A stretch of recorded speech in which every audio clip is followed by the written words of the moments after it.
Here's my BMW X5 3.0 gasoline car.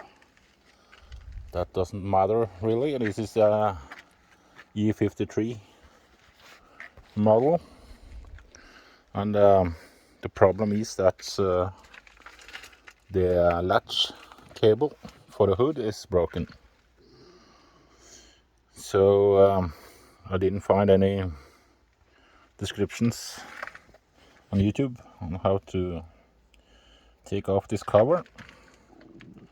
I only found for the E39 5 Series. So, but it's quite similar. I found a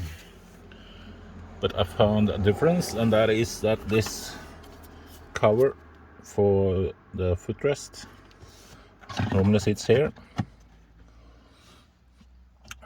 It has fasteners like this.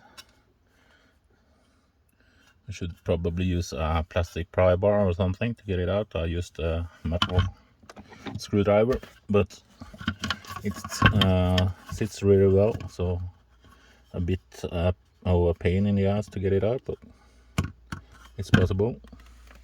Inside is two 10mm bolts, so they also have to come out to get this cover off, and the cable is connected inside there. So I'll try now to get it out and see how it goes.